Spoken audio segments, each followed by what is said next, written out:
კეთილი იყოს თქვენი დაბრუნება უბრალო ადამიანის ჰორორ ისტორიების საუფლოში. დიდი ბოდიში პირველ რიგში ამდენი ხანია რო არვდებ ვიდეოს სამწუხაროდ მე კონტენტის შექმნაში ფულს არავინ არ მიხდის და მიწევს რომ სხვა გზებით მოვიპოვო სახსრები რომ გადავრჩე ვიცოცხლო და გავაგრძელო კონტენტის კეთება. დიახ, ეს პროსტიტუციით ხუმრობ ვიღაცები დაიჯერებთ. მაგრამ ხო, მიწევს ორ სამსახურში მუშაობა და მოკლედ ცოტა რთულია ხოლმე რომ ჩქარ-ჩქარა გავაკეთო. ეს ისტორია არაა ძალიან დიდი და პატარა იქნება და ვეცდები ამიერიდან რომ სულ შედარებით მოკლე ისტორიები წავიკითხო ხოლმე, იმიტომ რომ როგორც შევატყვე, მოკლე ისტორიებს უფრო უყურებს ხალხი. ნუ როგორ არა ხართ მაყურებლები, რომლებსაც ძალიან გსიამოვნებთ გრძელი ისტორიები, მაგრამ რა გავაკეთო? ძალიან დიდი შრომა მიაქვს და მერჩვენია რომ ჯერჯერობით პატარა ისტორიები დავიწყოთ და მერე თუ საკმარისად გავიზრდებით, რავი, მერე რამდენიმე საათიანსაც საგიკითხოთ ხოლმე, გპირდებით არ დამეზარება. კარგით, მოკლედ გადავიდეთ ისტორიაზე.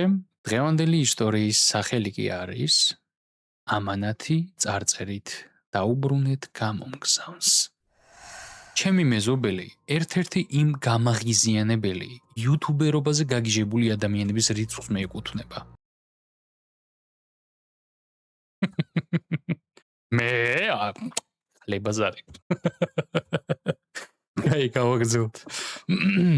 ჩემი მეზობელი ერთ-ერთი იმ გამაღიზიანებელი იუთუბერობაზე გაგიჟებული ადამიანების რიცხვს მეეკუთვნება.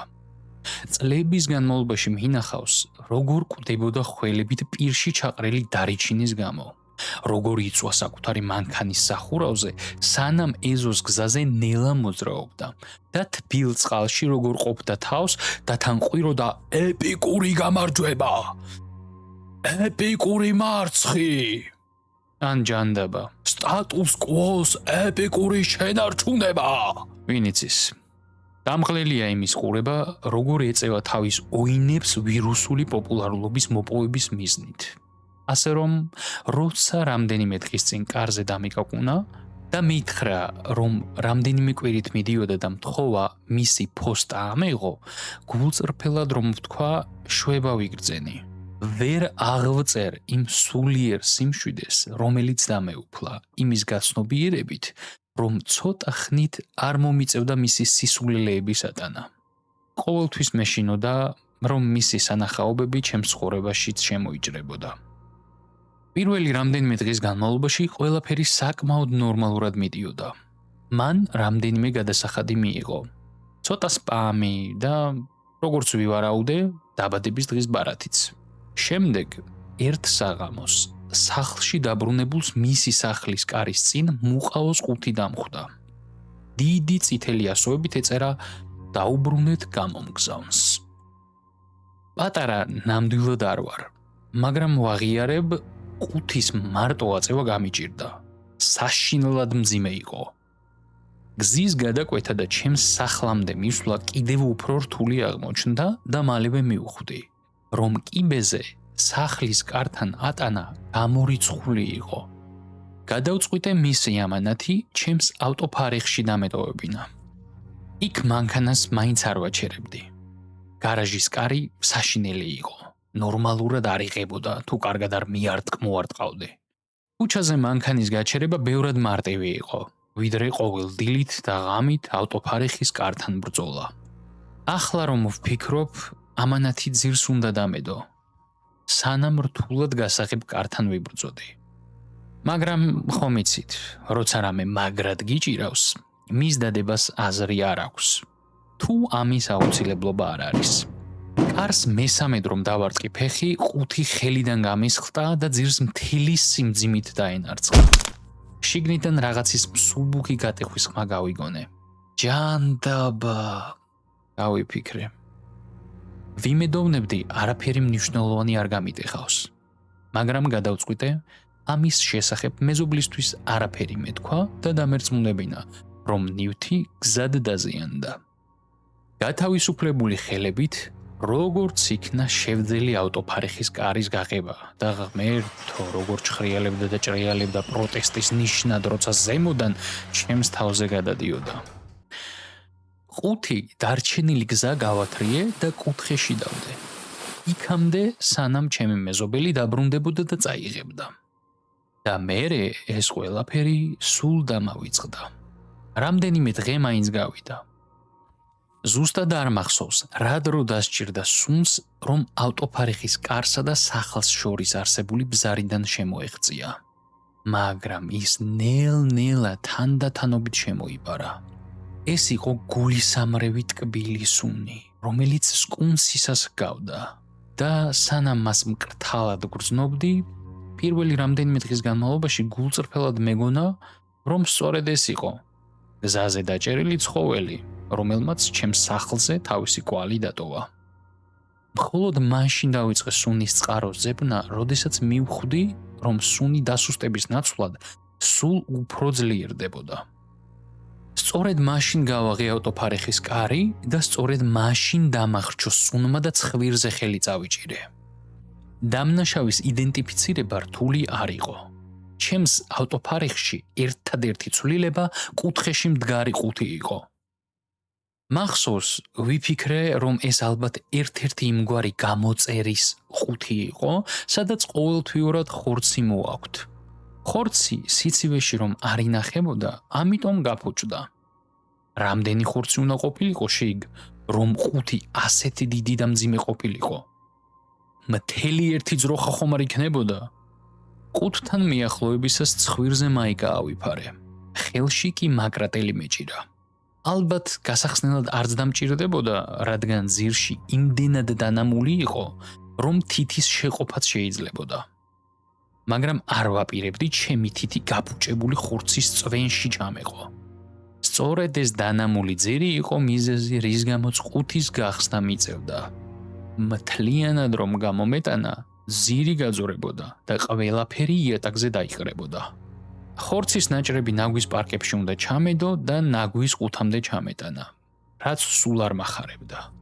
ჩემმა მაკრატელმა მუყავს ყუთის ზედა ნაწილზე წებოვანი ლენტი გაჭრა. მეგონა სუნი უარესი ვეღარ იქნებოდა. მაგრამ როგორც კი თავაკები გადავწიე, სიმყრალის სრულიად ახალი სპექტრი აღმოვაჩინე. ეს იგივე იყო თითქოს გახურებულ ღუმელს ვაღებდე, მაგრამ სიცხის ტალღის ნაცვლად შარდის, ოფლის, განავლის და გახრწნის ტალღები მომხვედროდა.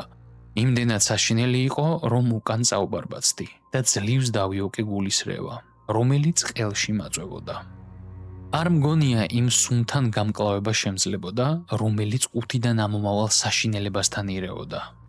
არ მრცხვენია ვაღიარო, რომ სუფთა ჰაერის ჩასასუნთქად კარიდან გავვარდი.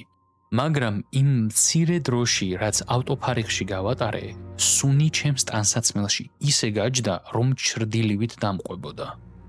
არაფერი მშველოდა, რომ ეს სუნი ნესტოებიდან გამეკრო. ვერც ჰაერის აეროზოლი, ვერც პირბადე, ვერც სამი შხაპი და ტანსაცმლის გამოცვლა. ყოველი წამი, რაც ის ყუთი ჩემს ავტოფარეხში ღია დიდო, იყო იმ სუნისთვის კიდევ ერთი შანსი, რომ ჩემს სახლში ფესვები უფრო გაედგა. სხვა გზა არ მქონდა. უნდა გამერისკა. ავტოფარეხში დავბრუნდი. ყუთის თავი ისევ ღია იყო. თითქოს შიგნით ჩასახედად მეპატიჟებოდა. მზად ვიყავი. ცხვირზე სარეცხის სამაგრი მქონდა დამაგრებული. ერთ ხელში ნაგვის სტომარა მეჭირა. მეორეში ყველაზე ძლიერი საწმენდის საშუალება, რაც კი ვიპოვე. ხელებზე კი გრძელი რეზინის ხელთათმანები მეცვა, რომ შიგნით რაც არ უნდა ყოფილიყო, ჩემს კანს არ შეხებოდა. ამ ყუთის შიგთავსთან შეხება ან გაწმენდა არ მომიწევდა. მხოლოდ ყოველ ღამე კოშმარების ატანა. ხომ ხვდებით, იმ ყუთში ხორცი იყო. მაგრამ ის ძროხისგან ან ღორისგან არ იყო. არა, ეს იმაზე უარესი იყო. ეს ჩემი მეზობელი იყო, მკვდარი. ჯერ კიდევ მთელი, მაგრამ მკვდარი. პოლიცია გამოვიძახე და, რა თქმა უნდა, დაკითხვაზე წამიყვანეს. ბოლოს და ბოლოს რთულია არ ეჭვობდე კაცს, რომლის ავტოფარეხშიც გახრწნილი გვამია. საბედნიეროდ მალე მიხვდნენ, რომ არაფერში ვიყავი გარეული. ჩემი დნმ შეიძლება მთელ ყუთზე ყოფილიყო, სუნი კი მთელ სახლში დარჩენოდა, მაგრამ ჩემს მეზობელს ხელთ ერთი უტყუარი მტკიცებულება ეჭირა, რომელიც ჩემს უდანაშაულობას ამტკიცებდა. ვლოგერის კამერა. ჩანაწერი მხოლოდ ერთხელ მაჩვენეს. არ ვარ დარწმუნებული ეს მათ ეკრძალებოდათ თუ უბრალოდ იმდენად შევებრალე, რომ იფიქრეს არაფერი დაშავდებოდა. ყოველ შემთხვევაში მე ის ვნახე. ჩემი მეზობელი სატრანსპორტო კომპანიის შენობის წინ ყუთში იჯდა და იცინოდა. როცა მთელ მსოფლიოს უყვებოდა თუ როგორ აპირებდა საკუთარი თავის შტატის საზღვრებს გარეთ გაგზავნას. მას თან მოეტანა შარდის ბოთლები, საჭმელი, ბალიში და რამდენიმე ფანარი. მისმა მეგობარმა, ბიჭმა, რომელიც რამდენჯერმე მინახავს მის სახლში, როცა ილეთების შესრულებაში ეხმარებოდა, თავსახური დაახურა და სავარაუდოდ გასაგზავნად მიიყვანა. მომდევნო რამდენიმე საათის განმავლობაში, ან დღის განმავლობაში, გულწრფელად რომ ვთქვა, ზუსტად არ მახსოვს. ჩემი მეზობელი თავის მდგომარეობის შესახებ რამდენიმე მოკლე ვიდეოს იწერდა. მგონი, ახლა სატვირთოში ვარ. უგრძნობ რომ მოძრაობს. საწყობში უნდა ვიყო. აქ საკმაოდ თბილა. საჭმელიც ჯერ კიდევ ბევრი მაქვს. მსგავსი რამეები. და შემდეგ ბოლო ჩანაწერზე ყუთი გადაყირავდა. მან კისერი მოიტეხა და სულ ეს იყო. კამერა იწერდა მანამ, სანამ მეხსიერების ბარათი არ აივსო ან ელემენტი არ დაჯდა. არის ერთი რამ, რაც პოლიციისთვის არასდროს მithქვამს მას შემდეგ, რაც ის ვიდეო მაჩვენეს. ერთი ხმა, რომელიც იმ ჩანაწერში გავიგონე და სიკვდილამდე მოსვენებას არ მომცემს. სწორედ იმ წამს, როცა დაცემისას კისერი მოიტეხა, ჩემი ავტოფარეხის კარის ნაცნობი გამყინავი ჭრიალი გაისმა. და ისიც ამანათი წარწერით დაუბრუნეთ გამომგზავნს. დამბურძგლა იმისა მიუხედავად, რომ წაკითხული მაგ გადათარგმნილი მაგ და თან ძალიან დიდი არა და თან ძალიან საშინელიც არა, ნუ არის კი, მაგრამ იმდენად საშინელი არა, არაებით წამიკითხავს აქამდე. ასე რომ, კარგი ისტორია, მე ძალიან მიყვარს. მოკლე, კარგი, ტკბილი. всё, აიმენა, 15 წუთში რომ მოგიყომარებს ეგრევე, დაგამუშავებს და всё, წადი იფიქრე მერე. აი, როგორი ისტორია გეცი, აი, ფილმი 7 თუ გაქვთ ნანახი, სადაც ბრედ პიტი თამაშობს მორგან ფრიმანთან ერთად, აი, ცოტა ეგვაიბი აქვს. მართალია რომ ეხა ზუსტად ეგ არა, მაგრამ იმიტომ რომ მე პირადად პირველად რო წავიკითხე, პირველი ეგ ასოციაცია გამიჩინა და ეგ ფილმი გამახსენდა. ასე რომ, ხო, თუ ნანახი არ გაქვთ, გირჩევთ 7-საც უყურეთ. მომინატრა ისტორიების საკითხვა. აი, იმდენი ხანი არ გამიკეთებია, რომ მომინატრა. ხო და იმედი მოგსვათ თქვენც ისიამოვნეთ ამ ისტორიით და კბირდებით რომ მომავალში ვეცდები რომ ზუსტად ორ კვირაში ერთხელ დავდო ხოლმე ახალი ისტორიები ან უფრო მალეც ნახოთ რა როგორ წავა. დღეისათვის სულ ეს იყო. როგორც ყოველთვის, მადლობა ყურადღებისთვის.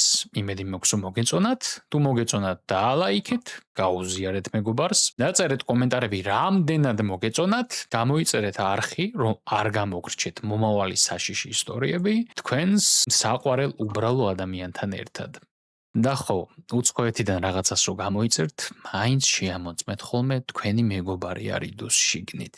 თუ მთელი არა, ნაწილობრივ მაინც. მომავალ შეხვედრამდე.